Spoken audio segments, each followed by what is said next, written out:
today we are covering a couple of topics here.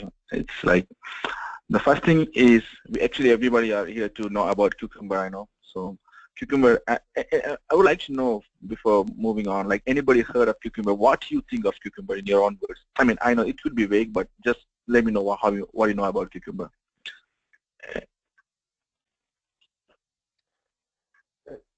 Just that it's some Anybody? kind of automation tool or something to help with browser automation and testing, but probably more than that. Yep. Have you heard about behavior-driven testing, BDD? Mm-hmm. Okay. So yeah, you're right. It's a testing tool, but you know it's not. It's kind of different from what TDD is, test-driven development. So the companies are all moving to the enterprise application to BDD-based test cases and things like that. So that's why I call it behavior-driven testing. It kind of a little different than what we do normal automation, or Selenium automation, or your JUnit testing. It's not far from there, but it's a little bit of difference is there.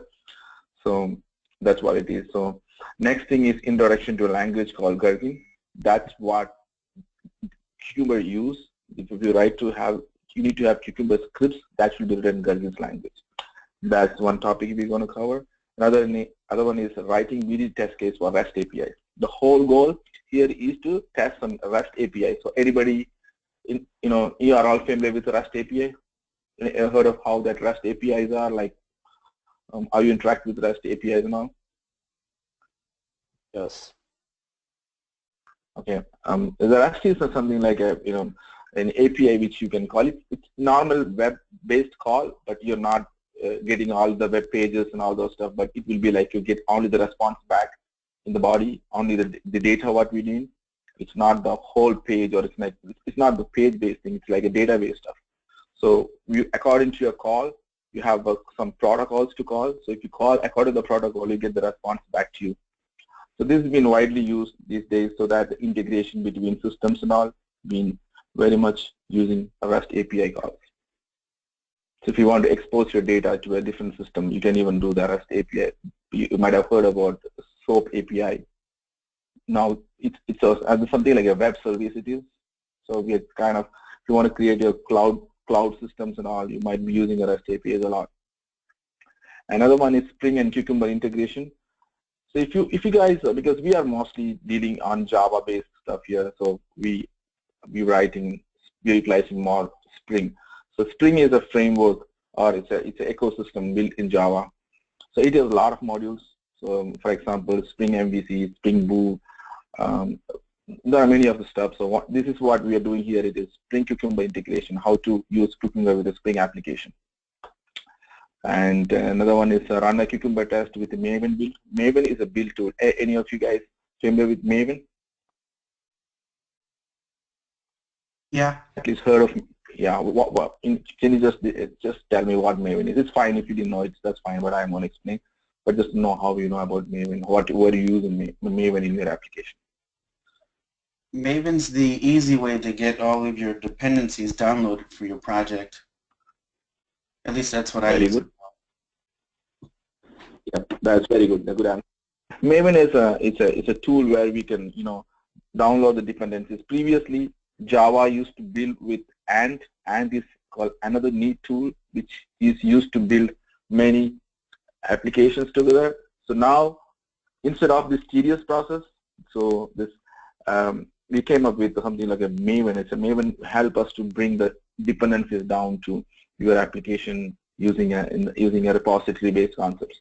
So it's pretty much powerful tool. It's very popular.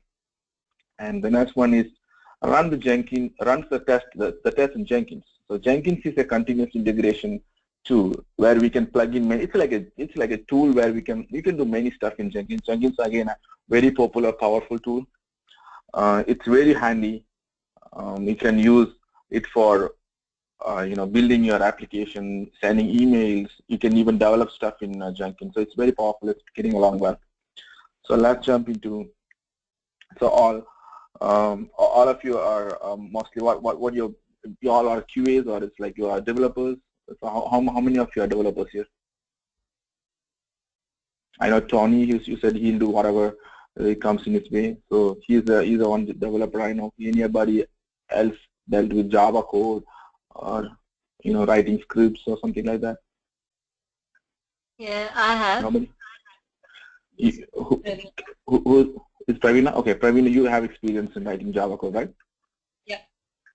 And you write any scripting languages, something like any Python or something like that? Any other scripting languages? No, only Java. No, only Java. Okay, that's good. All right, so only two. Okay, Eric, you're more with the business analyst, right? That's right, and I've just started to experiment with writing scripts in Java. I know. Yeah, I mean, this is a tool which you will like it because as a pure business analyst, you know how. I mean, Cucumber is something like a handy tool to a non-technical user as well. I mean, it's like a glue between a non-technical and technical user. So you will surely like to try this one in the application. Something very good for business people too. Okay, moving ahead. Any other? Okay. So let's see what are APIs and how it's tested. So APIs are application program interface. Like when I want to talk to a system, they have a program interface which I have to talk to. For example, if I want to talk to Google, I want to do a Google search from my application. I have a custom application which I want to use at search, but I want to go to Google, but I don't want to see Google interface, Google UI. What I will do is I will call Google API and then pass my string to them. They will do the search and give me back a bunch of results. So I need to pass through this, and then I can pair on with that results. So they expose their API to the third party. Similarly, Amazon, Facebook, all these people, they have their own API exposed. So that's what we're going to test. So how when as an enterprise, for example, when you work for a bank, the bank will have to expose some of their API for online transactions. So all these things should be get tested when they have their own software units. They want to get the robust code to be tested. So that's one way we can use API testing. So it's like a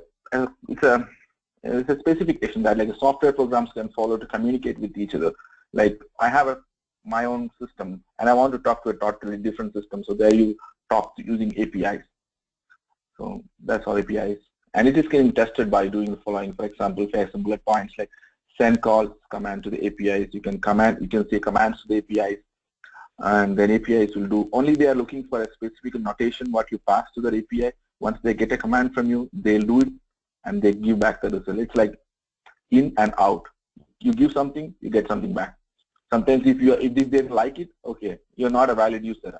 I cannot send result back to you. So all these things happen in API. So it's like you wait for the response, you call them, wait for the response, review the log of the system response to the call. So these are the things when you come to, whenever you use an API.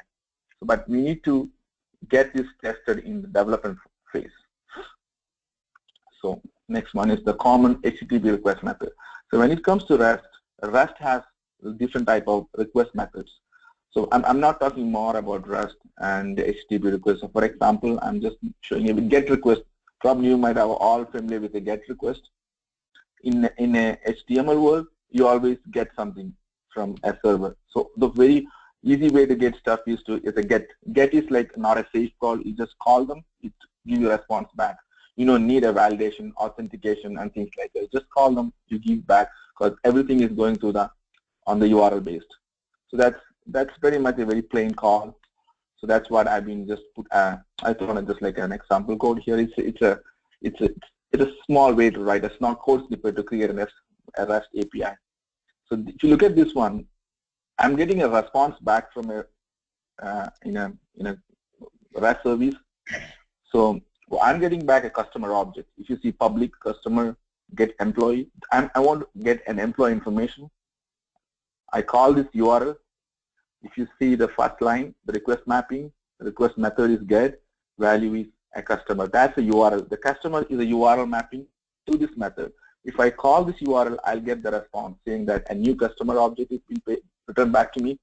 I'm getting a first name, last name, SSN number, and a location. So that's what I'm getting it back. So it's just a GET request. And there are other one called POST, and it's kind of a little more secure. And there are many other protocols which you need to call, you need to follow when you call a HTTP request using Rust. We're not going deep into that. Moving on. The Cucumber tools and its advantages. As Eric just mentioned, he's saying like it's a testing tool. It can be tested. But another thing what I would like to tell you is you're not going to test a web interface using a Cucumber framework. That's the one difference between that. That's the difference between this and Selenium. Selenium WebDriver, you're going to test the UI of the web application. But here we are not doing that. So it's a testing tool that supports behavior-driven development and development framework. And it uses a language called Gherkin. It's an application behavior, like it's kind of a simple English. You write in a very, very, vanilla English, like write how are you, something like that. So it's just similar, very simple language. It will interpret Cucumber, interpret it, and convert it back. So that's the language they use, the Gherkin. It's a business readable domain-specific language, and it's described as a software behavior without dealing how it's been implemented. You just need to write according to the standards. That's the only thing you need to follow when you write this Cucumber Gherkin language. And the advantage over other tools you compare with other tools, the other advantages are, as I just told you, like Eric is a business analyst. Mostly developers write code and testers test the system. And business analysts, they give the requirements. So they give the requirements, they just make sure that everything is working fine as per the expectations. But they don't really do technical stuff. They do documentation, they know the domain-specific stuff. But here, using Cucumber, we are inviting a non-technical user into the system. Non-technical, they don't write tests and scripts like that. But here, in Cucumber test, you are allowed, you are invited to write test, because your test is very important to build the software. So around the domain model and used by all the team members, including developers, testers, and BAs. So these are very much used by developers, testers, and BAs. So all these three people will be working together, because when you use behavior-based testing, you all have to follow this. So it's not only testers and developers, it's BAs and actually many people, not only BAs. Even the stakeholders, they can write business code using BDD, and that's another advantage. And it acts as a bridge between business and technology. So like it's not only technology, so you can also pitch in and start contributing. Another one is due to simple test scripts. So it's pretty simple. You don't need a basic programming language exposure to write these scripts. You just write Cucumber scripts and then put it in, and it should work with the API. So when a developer implement it, it should work as per the BS requirement. So it has code reusability, because if you want to test the same kind of behavior in different location of the application, you can do it using Cucumber. Okay. So there is something called feature introduction. I mean, the feature is what a keyword in Cucumber. When you write as, for example, how many of you are written code in Java? So I heard a couple of people have written. So how will you save your file as? When you want to write a Java program, how will you save your Java program? Nobody? Could you repeat the question? It kind of broke up there. I mean, when you write a Java program, how will you save it? You have to save, for example, you save your file. Well, what is an extension? .java. .java. So similarly, when you write a Cucumber program or the Gherkin's program, you need to save it as a dot feature, because that is the feature you are going to develop. So every dot feature file conventionally consists of a single feature. So one file contains one feature, and you're going to test it using different steps.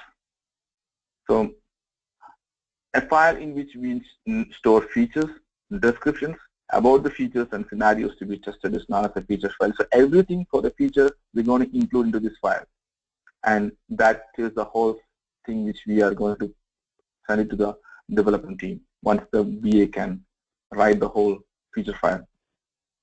So Eric, when you want to give a requirement to the developer, how you're going to send it? What's your normal procedure? Like what you're going to write, what kind of document?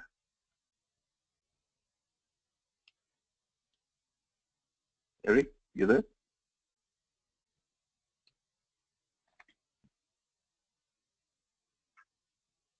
It's lost. Okay. So normally business analysts will write a business requirement documentation.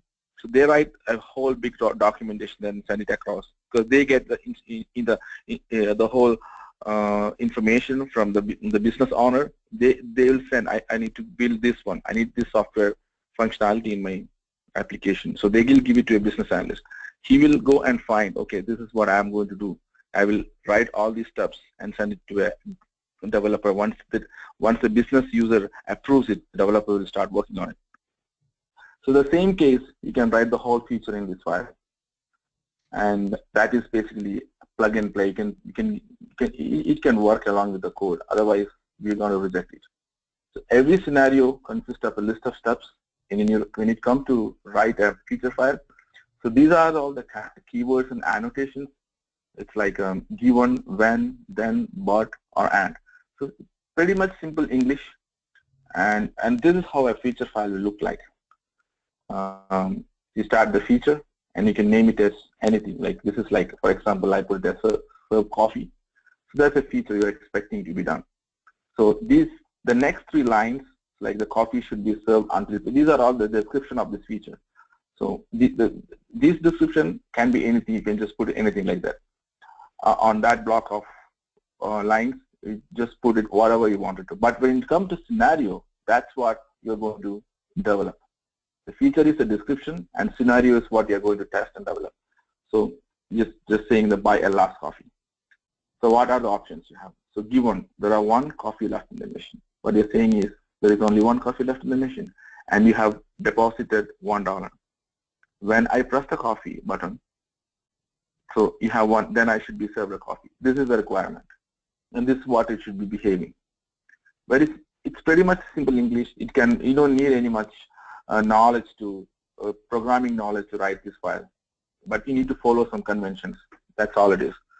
Moving forward, we'll see how we'll write a feature file. And there is gradient syntax. This is how the whole file will look like. So it's like starting from line 1 to 15. So line 1 you have feature. So that's what the feature is, like the description of the feature. And then 2 to 5 you can write description. 2 to line are unparsed text. So they don't care. You write whatever in there. It's like the description. Well, you can write whatever, but you need to be, it should be descriptive for your business. So this is what I'm going to do. So that description you can put there. Next is scenario, number 6. Line number 6 start with a scenario, some determinable business solution. And that's what you're going to test. Line from 7 to 13, you see some conditions given some condition, and when. So all these are keywords which we'll be using. The whole feature file will be with whenever you want to write conditions, like when you write in a if condition or an else condition, all those stuff you will be writing in this fashion. And you see, you can have multiple scenarios in the same file, but only 1 feature. Multiple scenarios, but only 1 feature. That's very important. So if you have another feature to test, you need to create a different feature file. So you can have multiple scenarios of the same feature. They're testing it different ways, but 1 feature.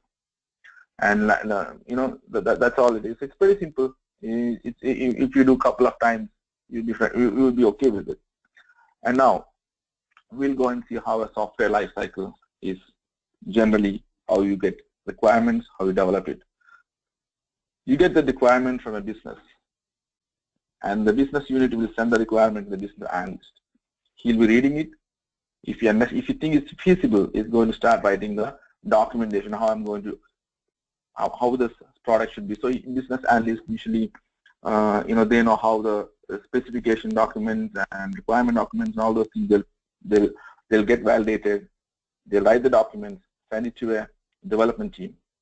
So development team, they start reading the document, and they'll have back and forth questions, like they come back to you and they say, okay, I want this one, I want to make some changes here. So these back and forth things will go on.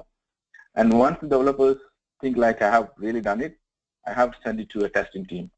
So the QA, they come and test the code what you developed, and they always refer to a document created by the business analyst. That's requirement.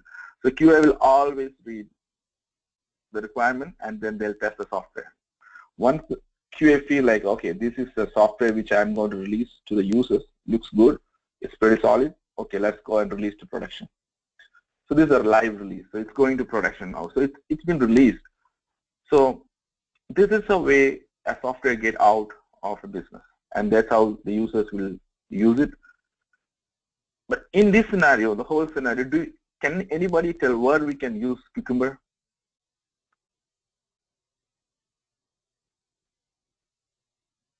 I guess mainly in the QA. You were in the QA. You think it's in the QA area? Any other takers? You think is that the right?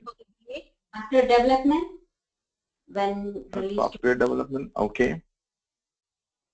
By Someone the says in QA. Business analyst. Yep. Who's that? Who said that? Ravina. Okay. Yeah, Pravina, then that's the place exactly. That's where I'm going to use Cucumber. So that's why, Eric, I said you'll be interested to know about this, because Cucumber tests can be written directly from the documentation. Whenever you write of course you have to write the documentation, but still the same way you can deliver the Cucumber scripts. And the behavior of your documentation can be tested. I mean, it will get tested.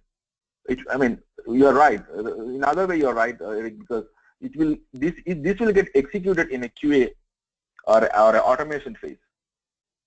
But you have to start writing that from when you write the business requirements. Is it clear? Have any questions? Anybody?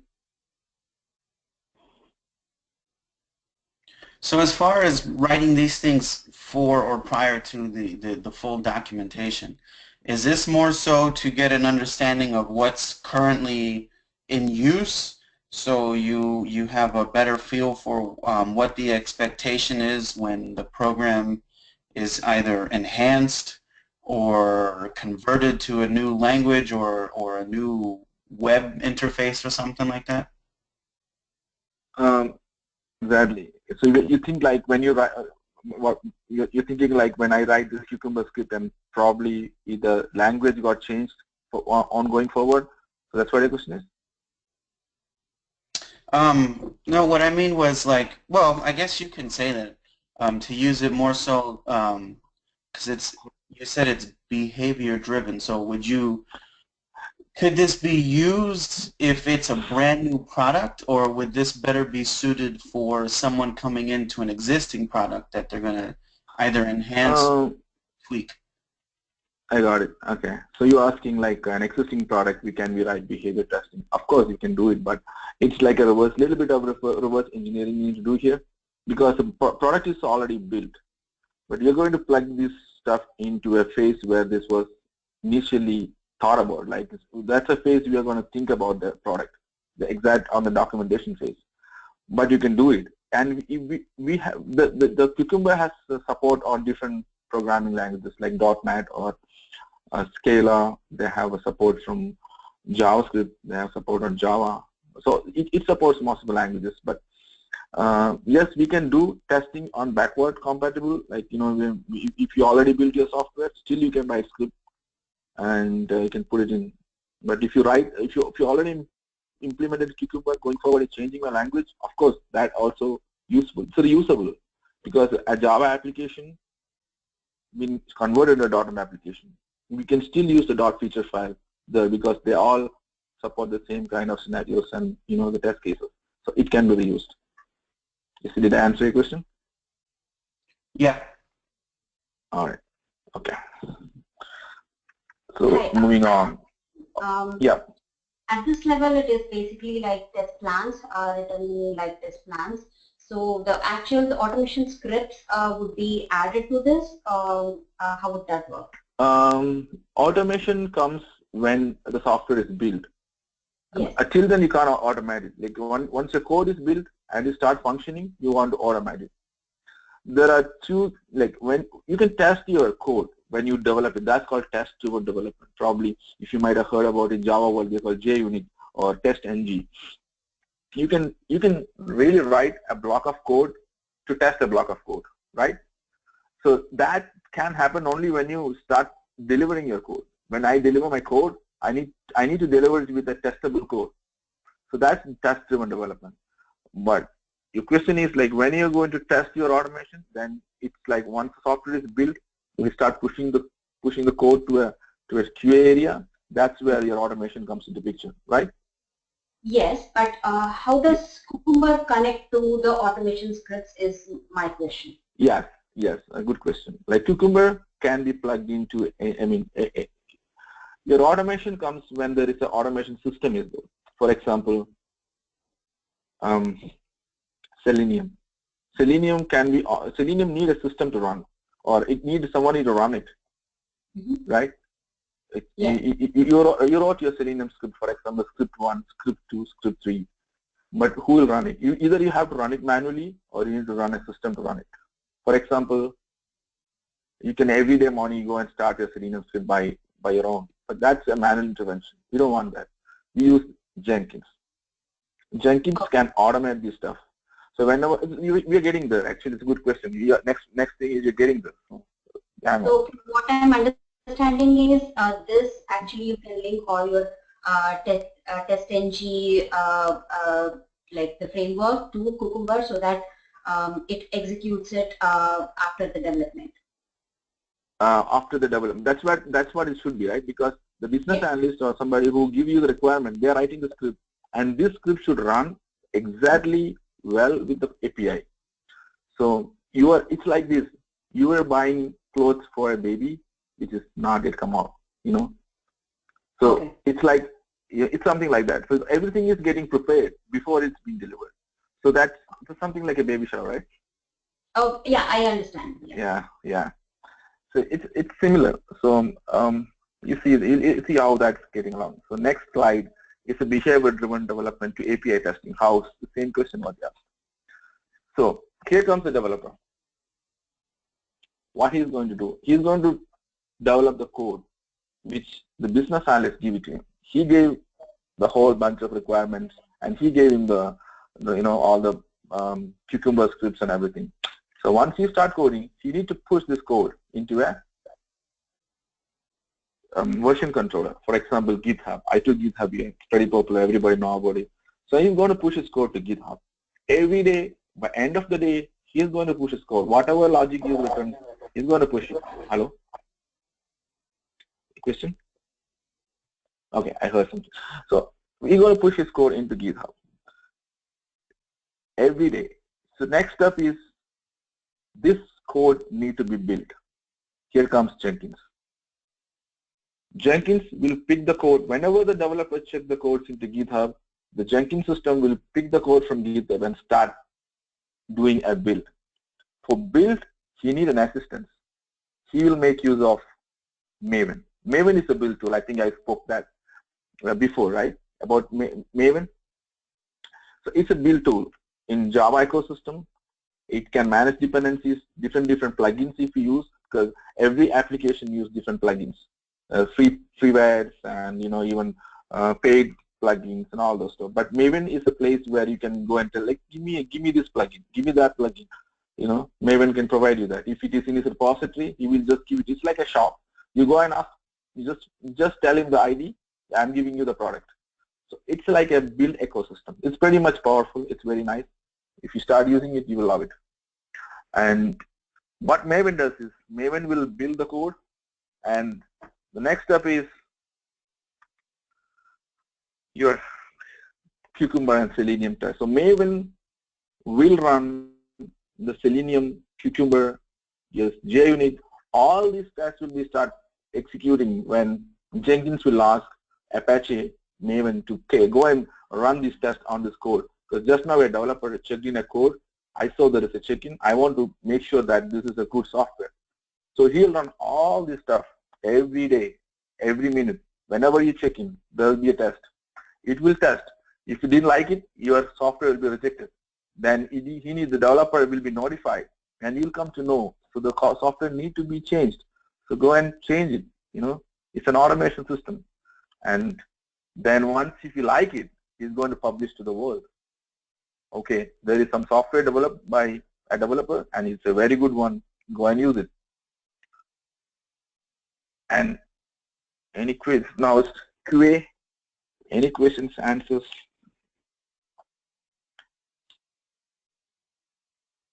Anybody? Doubts? Well, I have a question. This is Eric. Sure. So is the primary thing that differentiates Cucumber from other automated tools the fact that it's just easier to write the scripts? Is that the main differentiator? So you're asking, is it easier to write than other scripts? No, I'm asking, is that the primary differentiator? Oh, the primary difference from other scripts. See, whenever you see all other automation scripts, how is that? The automation scripts are always a program dependent. Like if you want to write a Selenium script, you need to know a language, right? Like a programming language. You need to know Java either, you need to know a framework of that specific language if you want to, or you want to test a JavaScript. But here you are just writing a particular, like a very simple English you write and just put it into that system.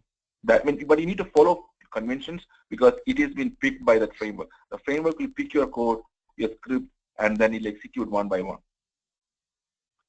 Okay. Yeah, I mean, I saw the section where you were talking about the language. You had a few sections that didn't parse the language, so you could basically write an extensive description. And then others where you would kind of follow the tight convention. So I guess you just need to get used to the conventions. It's probably similar to almost a SQL or something, right? A SQL, yeah, it's kind of, SQL is, yes, yeah, it's like English. This is I mean, for us, if I'm concerned, it won't take much time for you to get familiarized with it.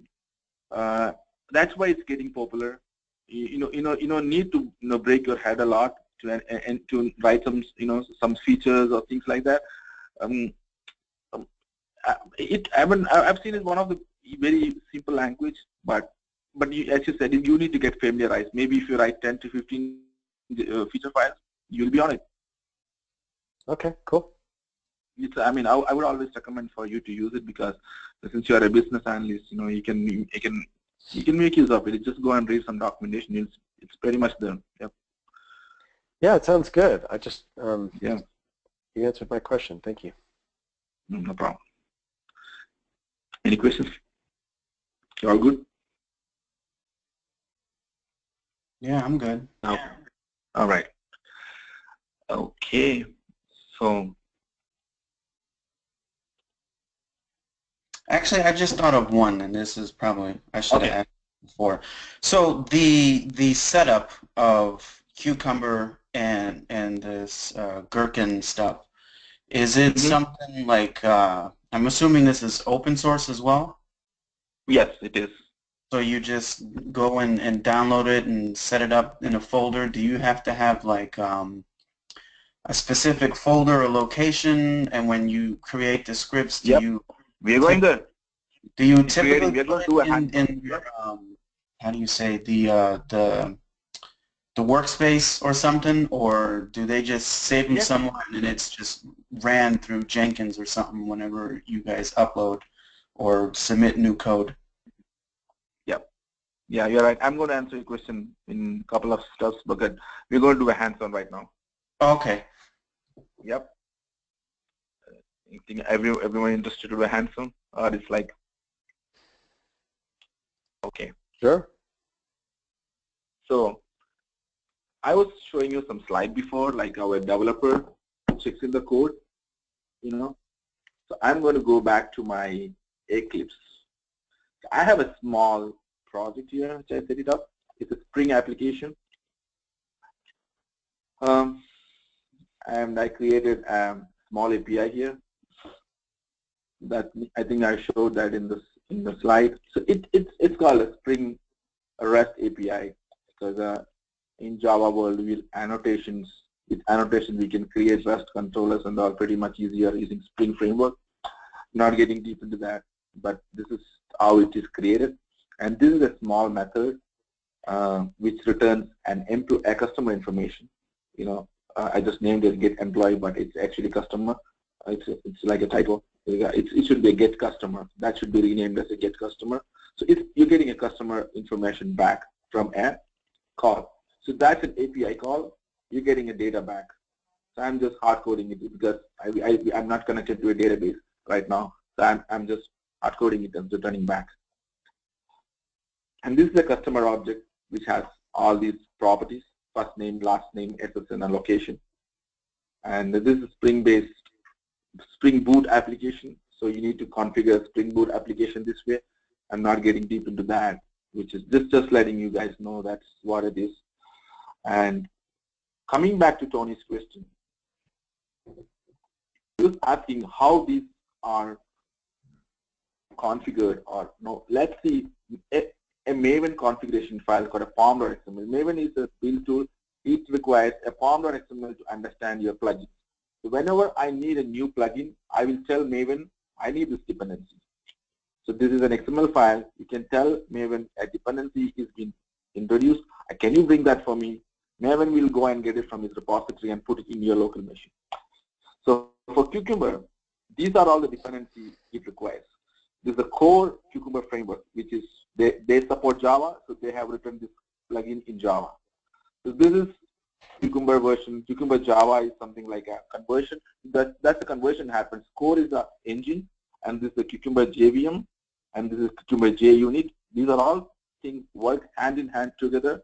It's like a machine. They work together to get this executed. And finally, how I'm going to plug this into Cucumber and Spring, the Spring environment. So I need Cucumber Spring framework also. So all these things are important to run this whole show. Tony, does that answer your question? So you just let me see here. All right. Info. Yeah, look at that. All the dependencies, which is all jar files, Java archives, which will come to your. So you can just throw that into Maven and it's going to pull all that for you, all the Cucumber stuff? Yes, yes. It's open source. It's freeware. They just put it in the Maven repository and you'll just pull it. Now, is that something that you would use a part of Spring, or can you use it with anything? You can use it with Struts framework. You can use it with a standalone application. If you write a simple Java application and you want to write, you can write it. Then you don't need this guy, because if you are not using Spring, then you don't need this guy. You need other guys.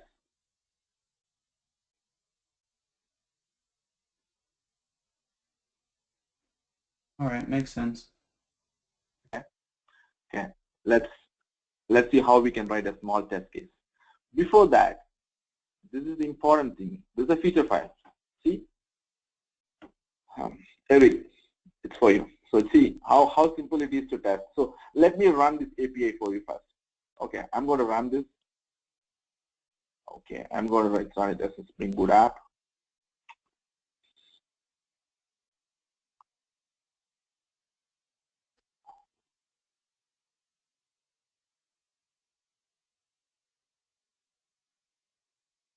Okay, started.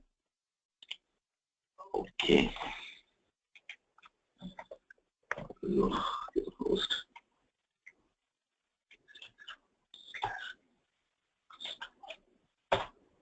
So see that. So that's the response I got from this call. I was explaining about an API call. This is the URL I'm going to call. My server is started at 8080 port, and this is the URL where I will be served with this data. Once I call this, I get this response, right? So that's what I'm going to test. This is the API I'm going to test here. Very simple, no big rocket science. It's a simple data which is coming back. I'm going to test it. So first thing, I can write anything here. I just wrote the version can be retrieved. I can change it to anything I want to change. I can make it a customer can be retrieved. I can change it to a customer can be retrieved. This is just a description. And the second one is a scenario. So what is the scenario? The client makes a call to a get customer. What he's doing is he wants to call a get method call to a customer URL. That is this guy. Clear?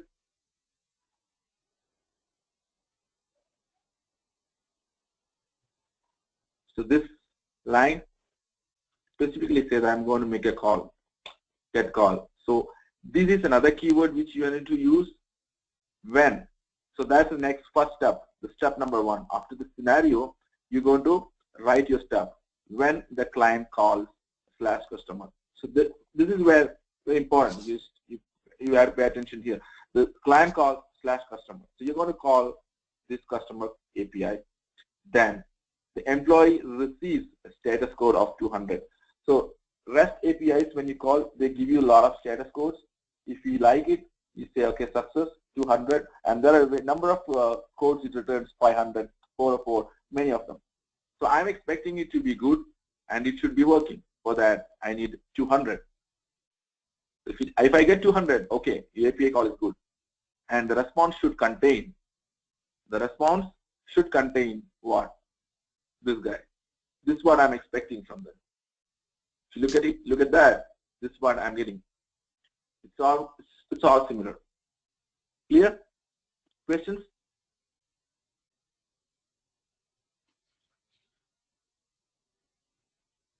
Not understanding? Well, I kind of got it. It's what it reminds me of, like with Selenium when you do asserts and verify. You know, you're you have to make sure that it's gonna, whatever you get matches what you're expecting, and so that's your expectation. That's the assertion. They're talking about the assertion, right? Yes. Yep. Okay, that's right. So now, to execute this one, I need some custom APIs. So this is my test. So for Cucumber to plug and play, I need to have a class called Cucumber run with. You can write this name as anything. I just put the Cucumber test. This is your starting point. This is your starting point. The Cucumber, you're going to write the Cucumber API, test API, so you have to write your first class as Cucumber test. And I mean, that doesn't matter, the name doesn't matter, but this matters.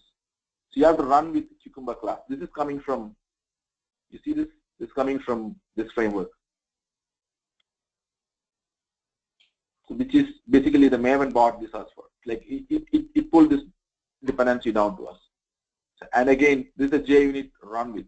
So you got to run with this Cucumber class. So that's a very plain class. You don't need writing anything in the, but you need to mention where these feature files are placed. All these feature files are placed under source main resources. So let's see what is the, it's under source main resources. I have a main, so employee.feature. That's the feature file which just wrote, right? So this is an annotation. Just you have to mention over the class name and just tell that this is where I have, and this is where my report should go, like Cucumber report JSON. So all the reports will go into this one. This should be under target folder, pretty much here. You'll see a report here. It's a bit technical, but I don't know whether you guys are kind of following. But this is how they run it when you want to run it on, you know, on a test environment. This is how it should get work. So next thing is I have the definitions. So it's a very interesting one. So let me put it here. Okay. So there is it's a real, you know, you can compare these two code.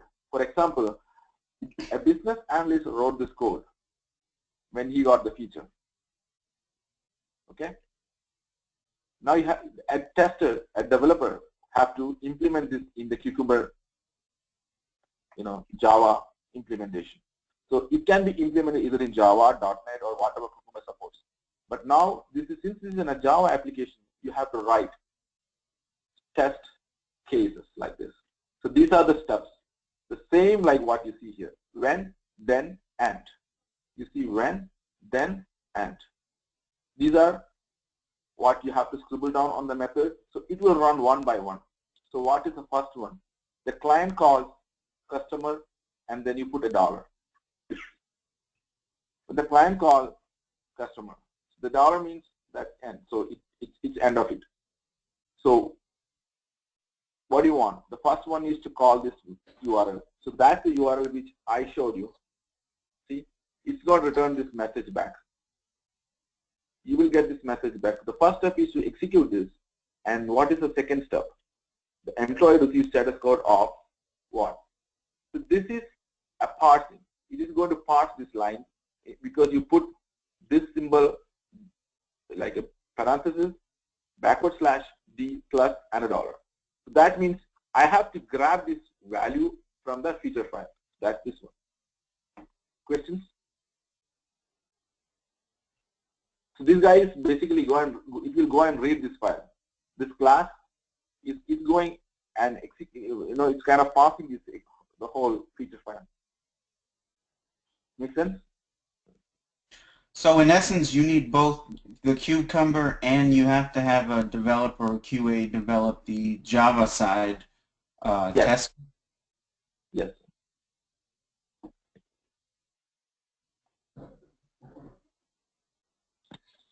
Because a business analyst can just write that one. He doesn't matter which language you're going to implement it. But I want this to be run, to be executed. I need this to get executed every time, because this is my thumbs up. When this is good, I think your software should be good.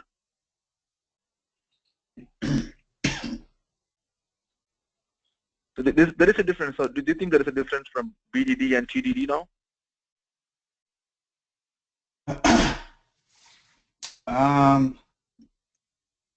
Actually, by so far what you've discussed, it almost sounds very similar. Is it? But are you testing a block of code what you developed, or it's like you're testing a requirement? This is a requirement.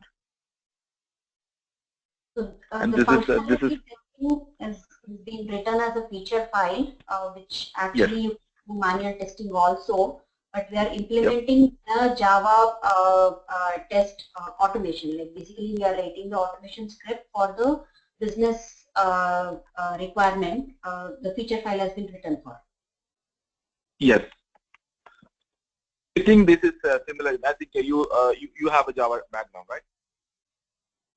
I did not get you. I mean, you introduce yourself. You have some Java background, like you wrote Java. I understand this. I understand the coding here. Mm-hmm. Because the Tony's question was, he sounds this is similar, like whatever we write in JUnit, and this is kind of similar. Do you think this is similar? This is code. This is actual code. You have to use certain keywords. You have to write it in a certain format. No, there is difference, because TDD, like when I wrote a method, so when I create a method, for example, a functionality, this is a functionality, right? That one, yes, I understand that, yes. But JUnit will go and test this code. He doesn't know what requirement it is. Yeah, so now I know what you mean. Mm-hmm. Yeah. This is like you are kind of testing the output of this, but there you have to run through all the lines of code and make sure that is working good. That's JUnit does. It's like a code coverage tool. You're covering the code, not he doesn't care like what's coming back or not. Yeah, you're basically asserting, you're testing for the reply. Yeah, but here I'm asserting, yes, I'm asserting here. Yes. Because I need to make sure what came back. So I got to assert that. So the line number 2, if you see the second step, you kind of reading the value back from the system. So response, then I get the code. The code is what I get from the HTTP response. So that response I'm getting here. Then I'm passing this status code what I'm expecting. The status code what I'm expecting is 200. So this is what I'm injecting into this. So when I wrote this annotation on top of it, it makes sure that it's kind of, inject and put that value into the status code, and then I have that value I'm going to assert against this one. So make sure those are good. So that's the whole thing I'm doing.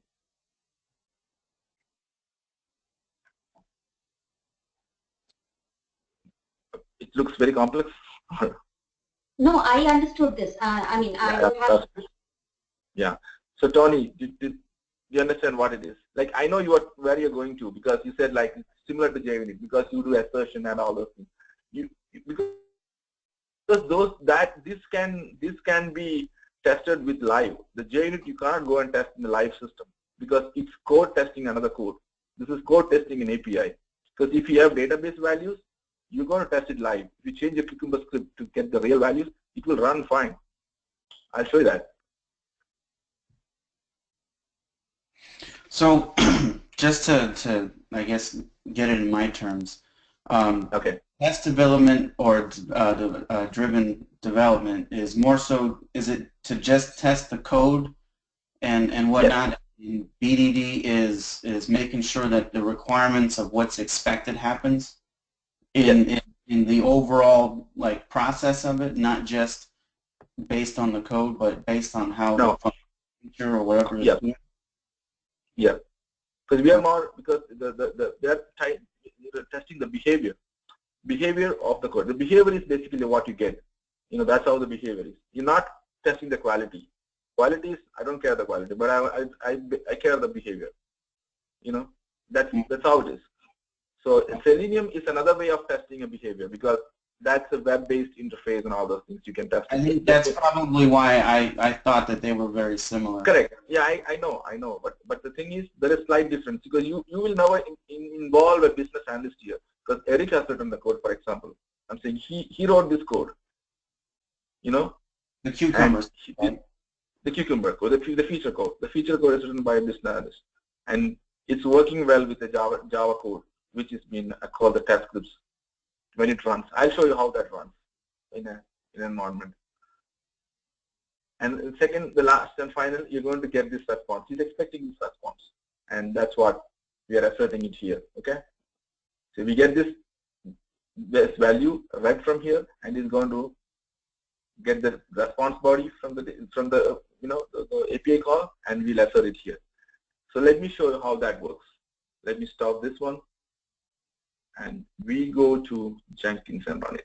So going back to the slide, so we have wrote the code, and next is the GitHub, and checking the code, and now the Jenkins place. Now go back to Jenkins. So here's the Jenkins here. He's going to run this test.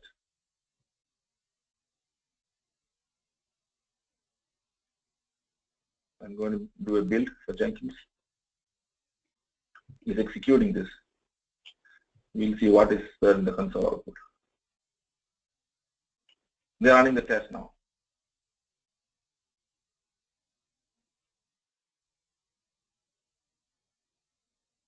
We'll see that he got the response, and he's happy with the response.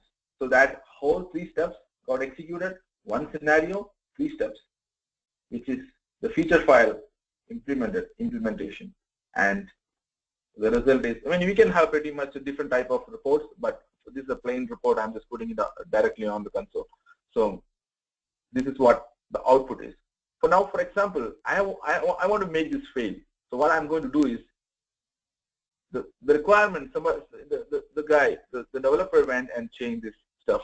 He's just saying that I'm going to change the location to Dallas. Okay? Let me check in this code.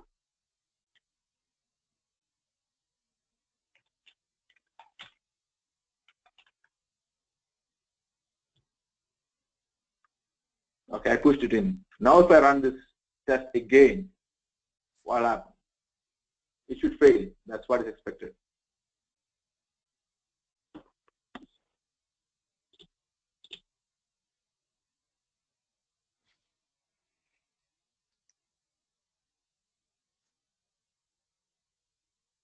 Now it's executing the test.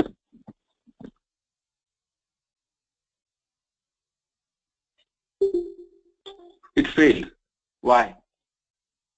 Because expected is what? Austin, Texas, but it was Dallas. The requirement changed. The requirement did not change, but the developer or the database got changed. Something got changed, and I don't like it. It failed. So that's a behavior test. You see that? Okay. Now the test failed. So reasons are the expectation was not good.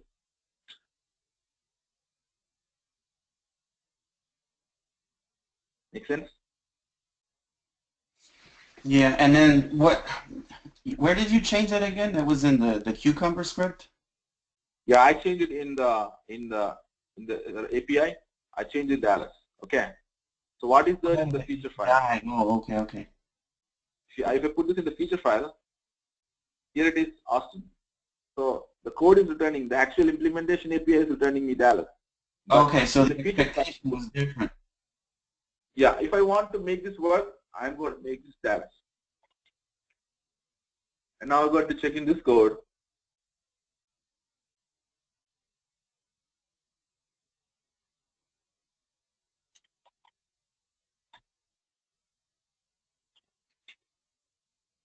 Okay, I got to change. I haven't changed.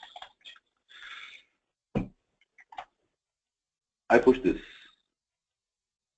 Okay, now we should be good because everything is perfect.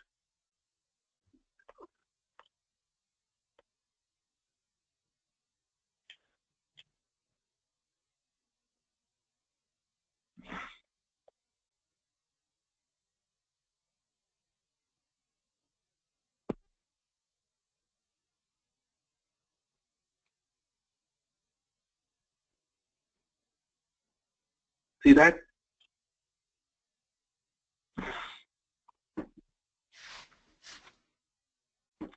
So that's a simple example. Any questions? So if you look at this big image, this flow, this is what we just saw, right? We push the code to GitHub, Jenkins picked it up. I'm sorry. Maven is running the build, and then it picks the Cucumber test, executing it, and once it is good, it's publishing. Otherwise, it will fail.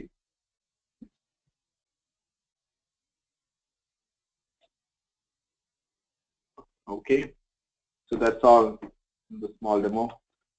So Soumya, you can take over. Okay, thanks, Shyam. So if you guys have any questions on like anything, you can always speak up and ask him.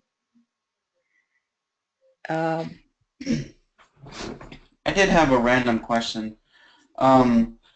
So as you start to add more and more test scenarios or features for Cucumber, I know with most other test utilities, you can create like a test suite. Can you do the same with Cucumber?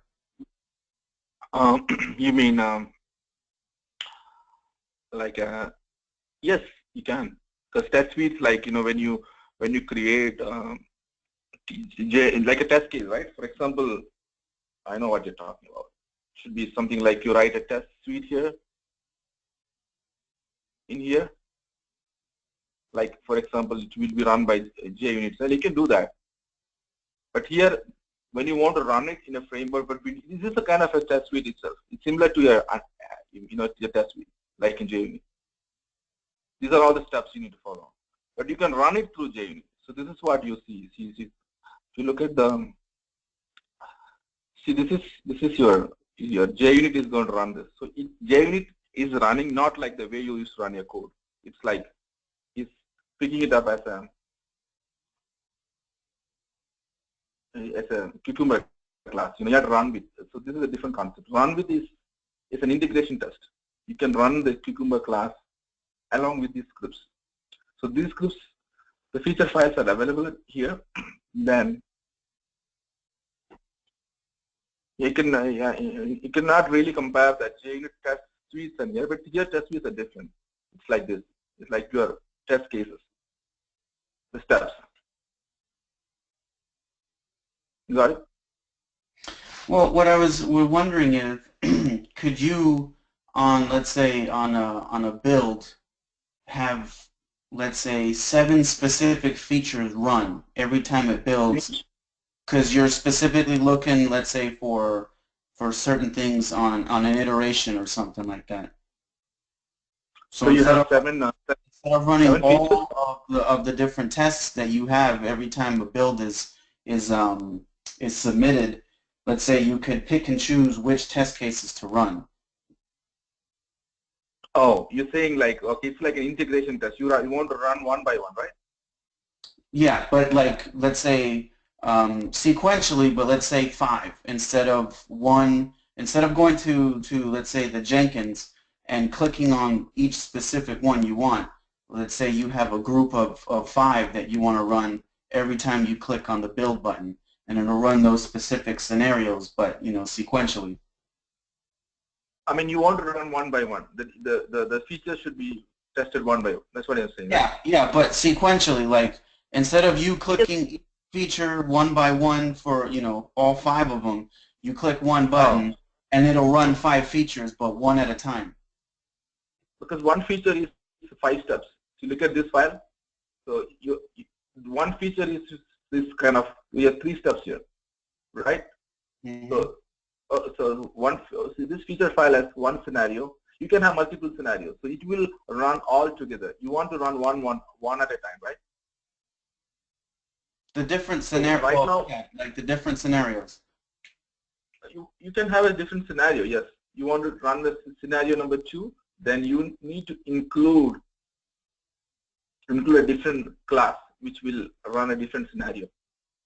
I can copy paste the same scenario here and run it again. But this is a different, I need to make it a different, because they will say there is a duplicate scenario here. The system will complain saying that I'm seeing a duplicate scenario. So saying, but I need to change all this stuff and then get a response, different response, then okay, that's a different scenario. Uh-huh. So you could, like, let's say instead of looking for whatever Dallas, let's say if you were looking for a different social, the last 4 or the last name, like that, from the same like response or whatever. Okay. Yeah.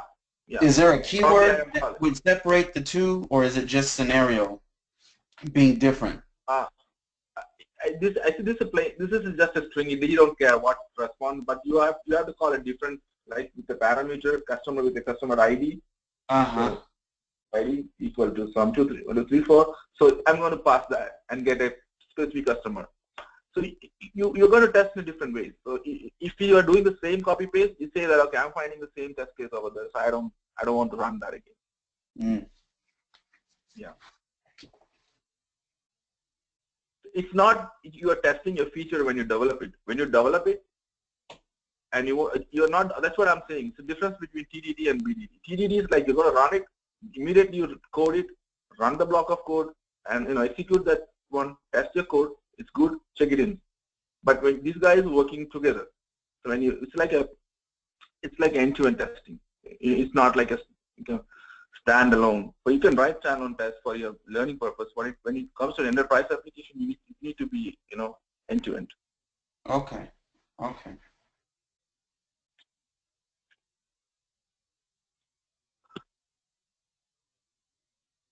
Shyam. Oh yeah. So just to trace back, so in this case you have a feature file, then another file where you are defining every step in the feature file, and then API controller file, right? So there are 3 files. Yes. So this API controller. So for one suite, you will have just one API controller file where you will mention where your resources are.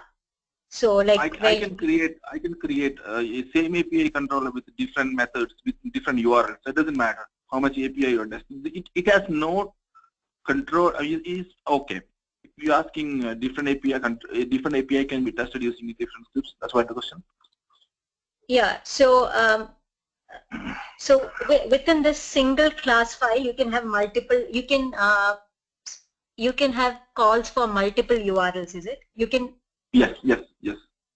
It should be unique, but it should be unique. I cannot create customer again. So you need to be a different URL or different mapping. We call it mapping. So this request mapping should be different. So then you can write a number of in the same class. But to be for maintainability, you have to follow a kind of.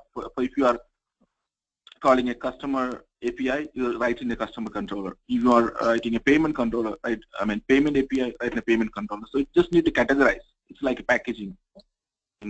But with but in a Kukuba perspective, you're just calling the URL. It doesn't matter where that lies, which class. You're not testing the class. You're testing the functionality. Okay. Okay.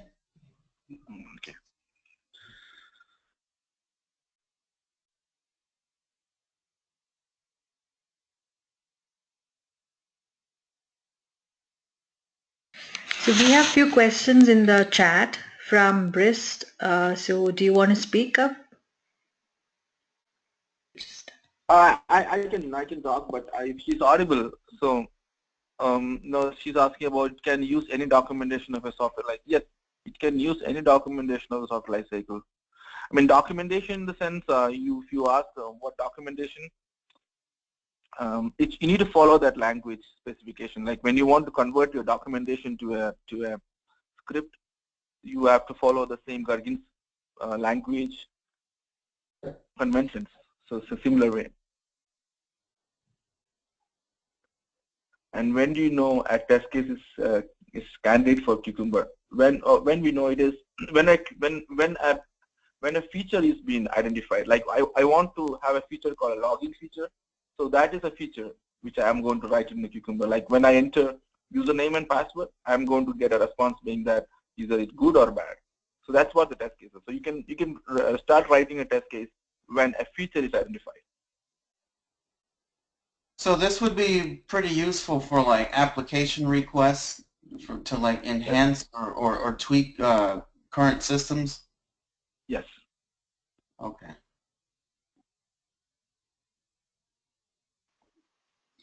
Okay, so yeah, that's our website, and you can all go and then check what we do as part of the training.